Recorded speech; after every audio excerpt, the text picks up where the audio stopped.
नमस्ते बच्चों, कैसे हो? उम्मीद है आप सभी लोग अच्छे होंगे और आपकी तैयारी भी बेहतर तरीके से चल रही होगी। तो बच्चों, आज के इस वीडियो में हम आपको 5 ऐसे इंपॉर्टेंट क्वेश्चन बताने वाले हैं जो क्वेश्चन या तो एनसीईआरटी के हैं या तो आपके बोर्ड एग्जाम में किसी न किसी बोर्ड पेपर सेट में पूछे गए हैं। ठीक है, और ये पांचों के पांचों प्रश्न अलग अलग 5 चैप्टर के होंगे। मतलब यदि आप इन प्रश्नों को लगातार लगा रहे होंगे तो आपको न्यूमेरिकल्स लगाने में थोड़ा भी दिक्कत नहीं होगा। तो बच्चों, आपसे रिक्वेस्ट है कि जितने भी वीडियोस पढ़ चुके हैं न्यूमेरिकल के, टॉप 5 न्यूमेरिकल्स के, वो सारे के सारे न्यूमेरिकल क्वेश्चन आप स्टेप बाय स्टेप सॉल्व कर लेंगे। क्योंकि इसे सॉल्व करने से होगा क्या, आपको पूरी बुक से न्यूमेरिकल का रिवीजन हो जाएगा। ठीक है, एक बार जब आप अलग अलग चैप्टर का क्वेश्चन सॉल्व करते हो तो दिमाग आपका खुलता है। ठीक है, दिमाग आपका ओपन होगा हर एक चैप्टर के लिए। क्योंकि एक चैप्टर में यदि आप सॉल्व कर रहे हो, किसी एक चैप्टर का न्यूमेरिकल सॉल्व किए, फिर दूसरे पे गए, तीसरे पे गए, ठीक है, तो अलग अलग चैप्टर में आपका दिमाग अलग अलग तरीके से काम करेगा। लेकिन जब आप मिक्स क्वेश्चन सॉल्व करोगे तब आपका दिमाग ज्यादा बेहतर तरीके से काम करेगा। क्योंकि बच्चों, बोर्ड पेपर सेट में पूरे बुक से आपके क्वेश्चन आएंगे और क्वेश्चन देखते ही फटाफट आपके दिमाग में उस क्वेश्चन को लगाने का कॉन्सेप्ट और उस क्वेश्चन को लगाने का फार्मूला फटाक से याद आ जाएगा और आप क्वेश्चन को सॉल्व कर लोगे। क्योंकि बच्चों, बोर्ड पेपर सेट में केवल फार्मूला बेस्ड क्वेश्चन आता है, बहुत ज्यादा कॉन्सेप्चुअल नहीं होता है। ठीक है, थोड़ा बहुत यदि कॉन्सेप्ट आपको पता है, थोड़ा सा उसका फार्मूला पता है, मीन्स पूरा फार्मूला, ठीक है, थोड़ा मतलब ये नहीं कि कुछ ऑब्जेक्ट को उसमें से स्किप कर दो, पूरा फार्मूला पता है और हल्का सा कॉन्सेप्ट उस टॉपिक का पता है, तो आप उस क्वेश्चन को बड़े आराम से लगा पाओगे। ठीक है, तो चलिए देखते हैं आज का बच्चों पहला प्रश्न क्या है। तो कह रहा है कि किसी 2 × 10⁻⁵ मीटर चौड़ी स्लिट पर, बच्चों ये क्वेश्चन विवर्तन वाले टॉपिक से है। ठीक है, विवर्तन वाले टॉपिक में पर्दे पर उच्चिष्ट और निम्निष्ट की स्थिति प्राप्त होती है, आपको सभी को पता है। तो बच्चों, जो निम्निष्ट की स्थिति होती है, निम्निष्ट की स्थिति के लिए होता है E sin θ बराबर ±m लैम्डा। ठीक है, और उच्चिष्ट की स्थिति के लिए बच्चों होता है E sin θ बराबर 2m + 1 λ/2।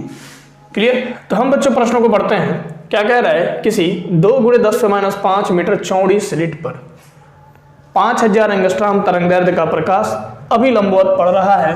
तो विवर्तन प्रारूप में प्रथम निम्निष्ट मतलब m बराबर बच्चों यदि 1 लिखेंगे तो प्रथम निम्निष्ट की स्थिति उत्पन्न होगी, m बराबर 2 पर द्वितीय निम्निष्ट की स्थिति उत्पन्न होती है और बच्चों m बराबर 3 पर तृतीय निम्निष्ट की स्थिति उत्पन्न होती है। जैसा प्रश्न में देगा वैसा हम लोग m की वैल्यू पुट करेंगे।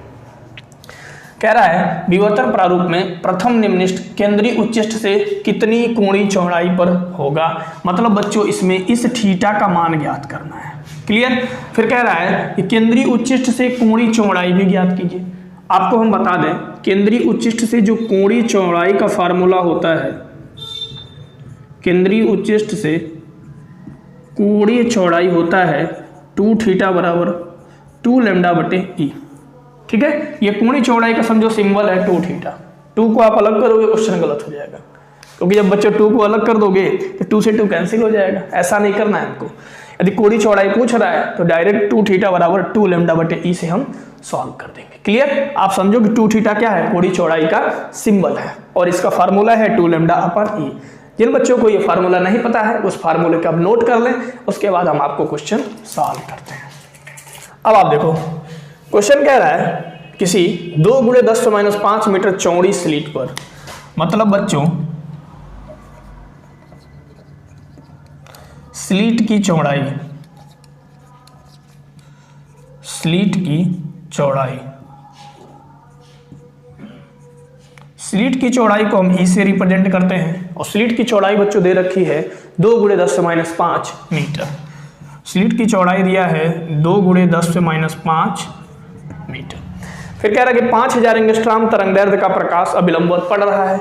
मतलब प्रकाश की जो तरंगदैर्ध्य है वो आपकी दे रखी है 5000 एंगस्ट्रॉम। एंगस्ट्रॉम को आप मीटर में बदल दो तो बच्चों 1 एंगस्ट्रॉम में होता है 10⁻10 मीटर। तो जब आप इसे कैलकुलेट करोगे तो ये हो जाएगा 5 × 3 सुनना है, मतलब 10 पे 3 होगा, बेस सेम होगा, पावर ऐड होगा, तो बच्चों क्या हो जाएगा 10⁻7 मीटर। कैसे? यहाँ 3 सुनना है, 10 पे 3 हो जाएगा, बेस सेम पावर ऐड, तो 3 में -10 को जब ऐड करेंगे तो -7 आ जाएगा। ठीक, फिर कह रहा है कि विवर्तन प्रारूप में प्रथम निम्नलिखित केंद्रीय उच्चिष्ट से कितनी कोणीय चौड़ाई पर स्थित होगा। ठीक है, तो हम मान लेंगे, माना विवर्तन प्रारूप में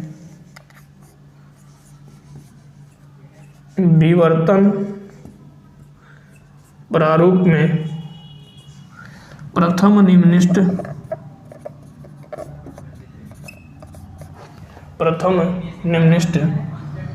केंद्रीय उच्चिष्ट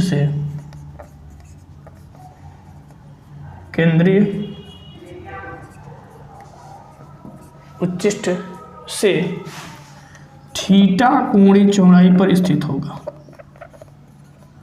थीटा कोणीय चौड़ाई पर स्थित होगा। किस कोणीय चौड़ाई पर बच्चों?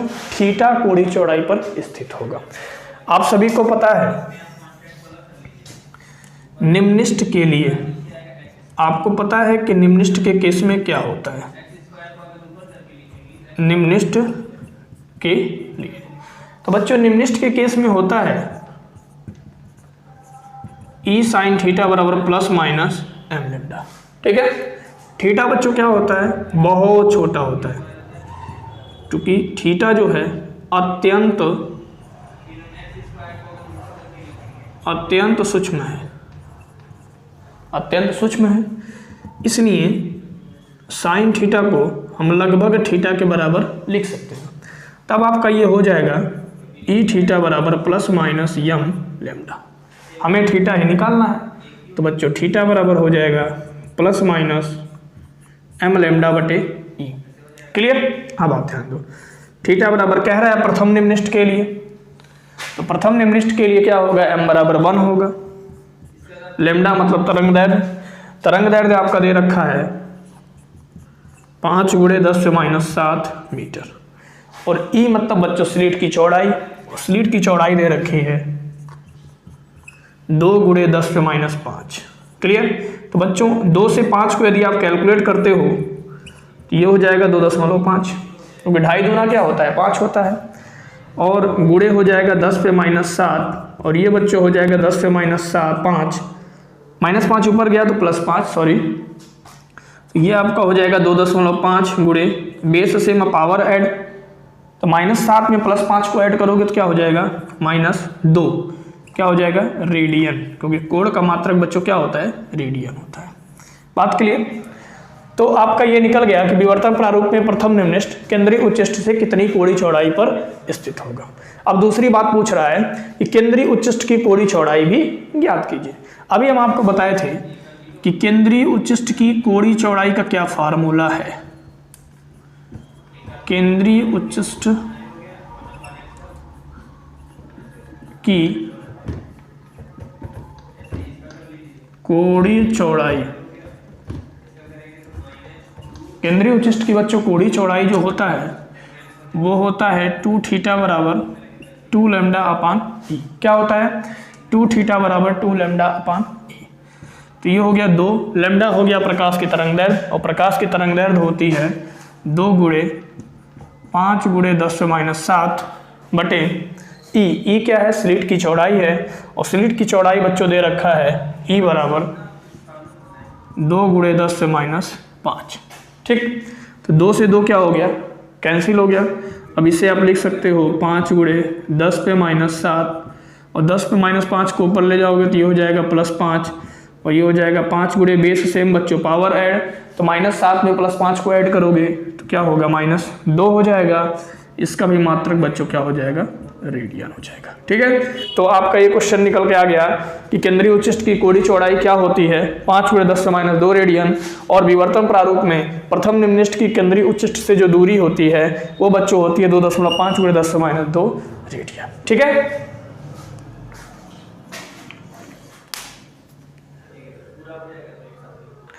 तो बच्चों अब हम आपको इस टॉप 5 क्वेश्चन का क्वेश्चन नंबर 2 बता रहे हैं।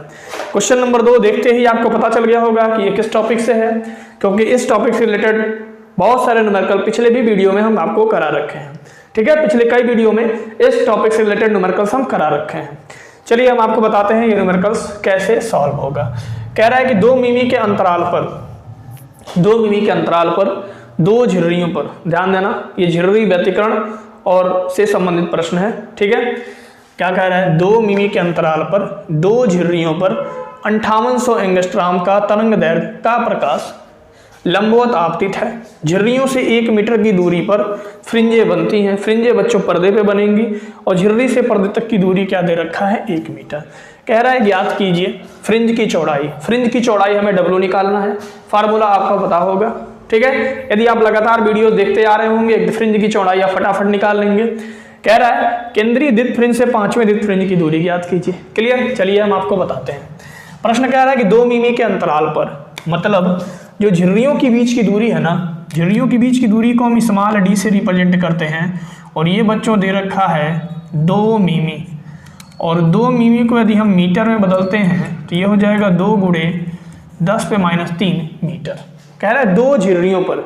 इस 2 से न्यूमेरिकल में कोई मतलब नहीं है, क्योंकि झिर्री जो होती है बच्चों 2 होती है, जिसको इंग्लिश में स्लिट भी बोलते हैं, ठीक है। पर 5800 एंगस्ट्रॉम का तरंगदैर्घ्य का प्रकाश लंबवत आपतित है, मतलब जो प्रकाश की तरंगदैर्घ्य है वो बच्चों दे रखा है 5800 एंगस्ट्रॉम। अब आप क्या करो, एंगस्ट्रॉम को मीटर में बदल दो, ठीक है। बच्चों 1 एंगस्ट्रॉम में होता है 10⁻10 मीटर। यदि आप 5800 एंगस्ट्रॉम को मीटर में बदलते हैं तो ये आपका हो जाएगा 5800 गुणे 10⁻10 मीटर। अब आप क्या करो, दशमलव को अब 3 अंक खिसका लो, ये हो जाएगा 5.8, ठीक है। दशमलव खिसका लो, गुणे 10 पे हो जाएगा +3 गुणे 10 से -10 मीटर। क्योंकि जितना डिजिट दशमलव हम इधर खिसकाते हैं उतना मल्टीप्लाई लिख के 10 पे प्लस पावर लिखते हैं, ठीक है। तो लैम्डा बराबर हो जाएगा 5.8 गुणे बेस से में पावर ऐड, तो ये हो जाएगा -7 मीटर, क्योंकि 3 में -10 को ऐड करेंगे बच्चों तो क्या होगा, -7 होगा। फिर कह रहा है कि झिर्रियों से 1 मीटर की दूरी पर फ्रिंजें बनती हैं, मतलब कैपिटल D बराबर जो दिया है वो आपका दे रखा है 1 मीटर। फिर कह रहा है ज्ञात कीजिए फ्रिंज की चौड़ाई। तो पहला नंबर पे बच्चों हमको निकालना है फ्रिंज चौड़ाई, हमें निकालना है फ्रिंज चौड़ाई। और आप सभी को पता है कि फ्रिंज चौड़ाई का जो फार्मूला होता है वो W बराबर होता है d lambda upon small d। d lambda upon क्या होता है, स्मॉल d। क्लियर। तो प्रश्न में आपको d लैम्डा और स्मॉल d की वैल्यू दे रखी है, इसको पुट करके आप फ्रिंज चौड़ाई फटाक से निकाल लो। तो बच्चों कैपिटल D की वैल्यू क्या है, 1 मीटर, 1 लिख दो। तरंग दैर्घ्य की वैल्यू है 5.8 गुणे 10 पे -7, और स्मॉल d की वैल्यू है बच्चों 2 गुणे 10 पे +3। क्लियर। अब आप क्या करो, 5.8 गुणे 2 पे -10 पे -7 और 10 पे -3 को यदि आप ऊपर ले जाओगे तो 10 पे +3 हो जाएगा बटे 2। 2 से आप कट कर दो, 2 दूना 4 और 2 9 क्या हो जाएगा बच्चों 18, बेस से में पावर ऐड, तो -7 + 3 क्या हो जाएगा -4। चौड़ाई हम निकाल रहे हैं तो ये बच्चों निकाल देंगे हम मीटर में। तो फ्रिंज चौड़ाई आपकी निकल के आ गई 2.9 गुणे 10 से -4 मीटर। बात क्लियर। अब कह रहा है कि केंद्रीय फ्रिंज से 5वीं दीप्त फ्रिंज की दूरी निकालिए। तो दूसरे नंबर पे बच्चों हमको फार्मूला पता है कि चूंकि केंद्रीय फ्रिंज से एमएमई दीप्त फ्रिंज की दूरी, एमएमई दीप्त फ्रिंज की दूरी क्या फार्मूला है बच्चों, फार्मूला होता है एक्सियम बराबर ± m d lambda upon small t। तो बच्चों यदि m बराबर 1 रखेंगे तो प्रथम दीप्त फ्रिंज की दूरी निकालेंगे m बराबर 2 पर दूसरे दीप्त फ्रिंज की, मगर हमसे प्रश्न में क्या पूछ रहा है कि 5वीं दीप्त फ्रिंज की दूरी ज्ञात कीजिए, मतलब हम m बराबर क्या रखेंगे 5 रखेंगे। तो ये हो जाएगा बच्चों x पे 5 बराबर m बराबर आप 5 रख दो, और d लैम्डा अपॉन d क्या है बच्चों, ये फ्रिंज की चौड़ाई है कि नहीं है ना। इसके जगह आप W लिख दो, मतलब गुणे फ्रिंज की चौड़ाई, और फ्रिंज की चौड़ाई यहाँ आप निकाले हैं क्या 2.9 गुणे 10 पे -4। क्लियर। अब आप इसे क्या करो, कैलकुलेट कर दो। 5 9 45 को 5 हासिल 4, 5 दूना 10 4 14, मतलब बच्चों ये हो जाएगा 14.5 गुणे 10 पे -4 मीटर। क्लियर।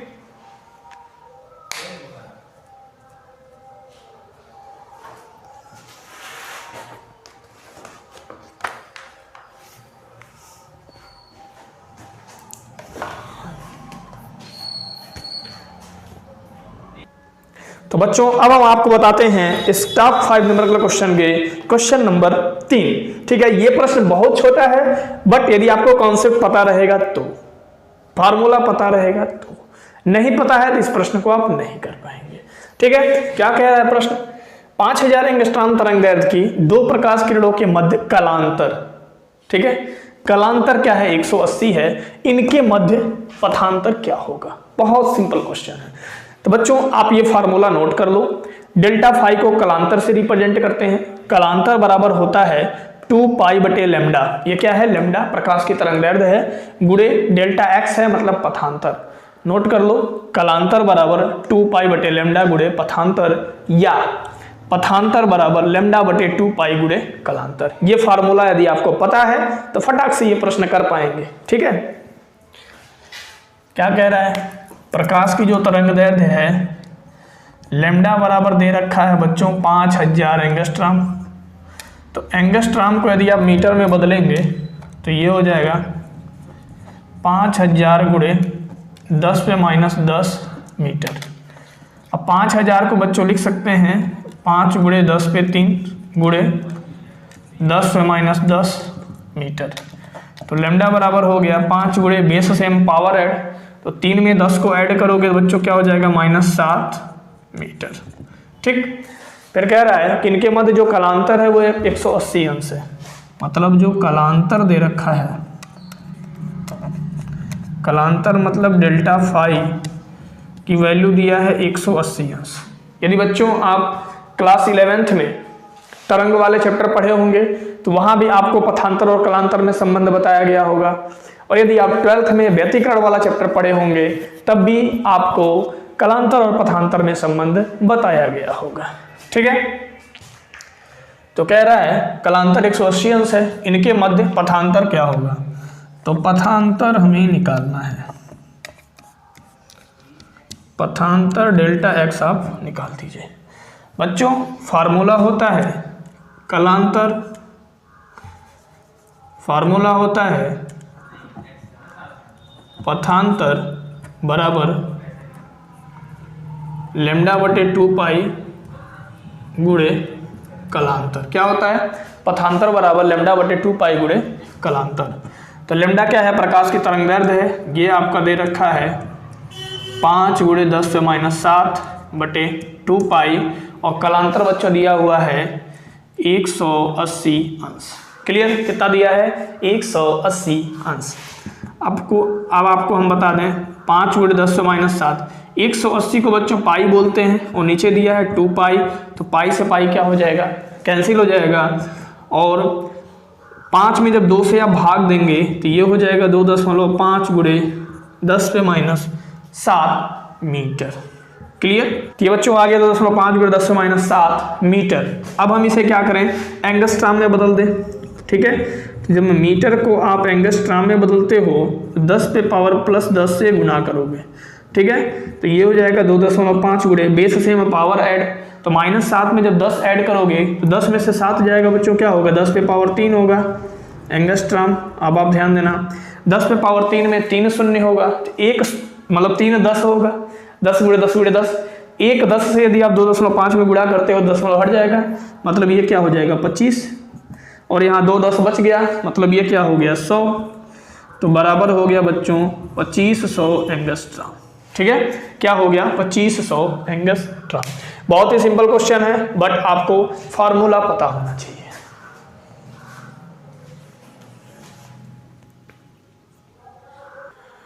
तो चलिए बच्चों हम आपको बताते हैं क्वेश्चन नंबर 4। क्वेश्चन नंबर 4 भी फार्मूला बेस्ड न्यूमेरिकल है, फार्मूला पता है तो फटाक से आप लगा लोगे। क्या कह रहा है प्रश्न, कह रहा है कि 1000 वाट 250 वोल्ट के हीटर के तार का प्रतिरोध ज्ञात कीजिए। सिंपल क्वेश्चन है, 1 या 2 नंबर में पूछेगा।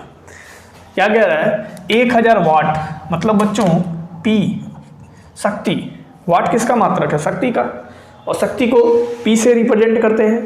तो P का जो वैल्यू दे रखा है वो दिया है 1000 वाट, और V का जो वैल्यू दे रखा है बच्चों वो दिया है आपका 250 वोल्ट, और हमसे कह रहा है कि हीटर के तार का प्रतिरोध ज्ञात कीजिए। ठीक, मतलब R का मान हमको निकालने को बोल रहा है। तब इन तीनों में क्या रिलेशन है पता है आपको? इन तीनों में क्या रिलेशन है? तो बच्चों P बराबर होता है V²/R। क्या होता है? V²/R। R को आप इधर ट्रांसफर करो तो R बराबर हो जाएगा V²/P। V की वैल्यू कितनी है? 250 है, तो 250 का स्क्वायर बटे P का वैल्यू कितना है? 1000। ठीक है, अब आप ध्यान दो, तो 250 को आप क्या करो, 2 बार लिख दो। 250 गुणे 250 बटे क्या हो गया? 1000। ठीक है, अब आप ध्यान दो, तो बच्चों 250 1 कम 250, ठीक है, और 250 चौक का बच्चों क्या होता है? 1000। अब आप 250 को 4 से कट कर दो, क्या होगा? 4 1 कम 4, 4 छक्के बच्चों 24, 2 हाथ 4 छक्के 24, एक हाथ से 10 आ जाएगा, तो लिखेंगे 4 दूना 8। ठीक है, तो 10 में से 8 जाएगा, 2 बचेगा, फिर दशमलव लगाएंगे, उधर 0 लगेगा, तो ये हो जाएगा 4 × 5 = 20। मतलब आपका आ गया 62.60 ओम, 62.5 ओम, सॉरी, क्या आ गया? 1000 वाट 250 वोल्ट के हीटर के तार का प्रतिरोध कितना आ गया? 62.5 ओम। क्लियर?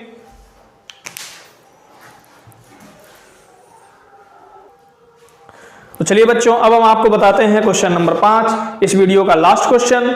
क्या है क्वेश्चन?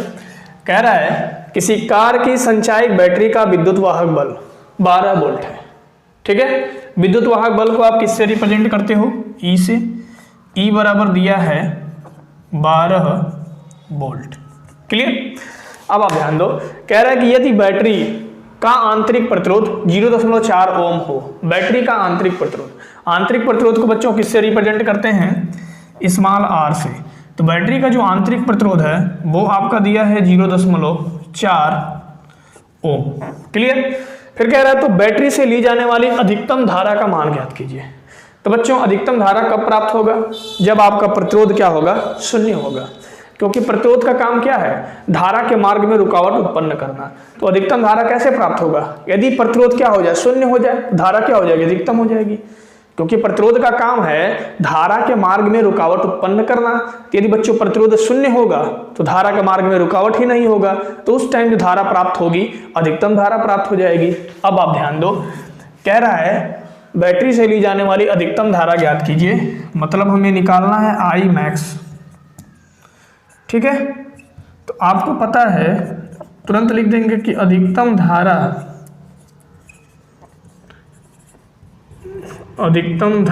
प्राप्त करने के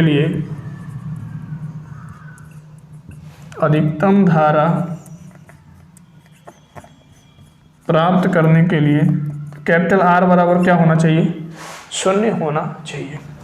आपको बच्चों पता है I बराबर क्या होता है? V/R, ये ओम का नियम कहता है। ठीक है, R क्या है? वाहक प्रतिरोध है, और ये क्या है? वोल्टेज है। तो विद्युत वाहक बल के केस में हम लिखते हैं I बराबर क्या लिखेंगे? V की जगह हम लिख देंगे E। ठीक, R क्या है? कुल प्रतिरोध है, मीन्स वाहक प्रतिरोध है। तो विद्युत वाहक बल के केस में हम लिखेंगे कुल प्रतिरोध का मान क्या होगा? कुल प्रतिरोध जो होगा वो आंतरिक प्रतिरोध स्मॉल r और बाह्य प्रतिरोध कैपिटल R के योग के क्या होगा? बराबर होगा, क्योंकि सेल के केस में क्या होता है? उसमें आंतरिक प्रतिरोध भी होता है और बाह्य प्रतिरोध कैपिटल R भी होता है। तो परिपथ का जो कुल प्रतिरोध हो जाएगा वो आपका हो जाएगा बाह्य प्रतिरोध प्लस आंतरिक प्रतिरोध। ठीक है, तो ये फार्मूला बस हम आपको समझाने के लिए लिखे हैं कि I का मान V/R को कैसे हम I बराबर E/R प्लस R लिखेंगे। ठीक है, आप समझ गए होंगे। अब आप ध्यान दो, तो I max बराबर हो जाएगा E आपका क्या है? विद्युत वाहक बल है, और विद्युत वाहक बल का मान बच्चों दे रखा है 12 वोल्ट, और आर आपका क्या होगा, शून्य होगा, क्योंकि जब आर शून्य होगा तभी धारा अधिकतम होगी। तो आर बराबर हो गया 0 और स्मॉल आर का मान बच्चों दे रखा है 0.4 ओम। अब आई मैक्स बराबर हो जाएगा 12/0.4। ठीक है, तो दशमलव हटाने के लिए बच्चों 10 से गुणा करते ही करते हैं। तो 12 गुणे हो जाएगा 10 और नीचे जब 10 से गुणा करोगे तो ये हो जाएगा 4। तो 4 एक कम 4 और 4 तियाँ हो गया 12। तब आपका अधिकतम धारा निकल के आ गया 3 × 10 बराबर 30 एम्पियर। 30 एम्पियर। ठीक है, तो बच्चों उम्मीद है आज बताए गए सारे के सारे प्रश्न आपको बेहतर तरीके से समझ में आए होंगे। बच्चों यदि इन 5 प्रश्नों में से कोई भी प्रश्न यदि मैं आपको सिखाने में सफल रहा तो एक प्यारा सा कमेंट करके जरूर बताइए।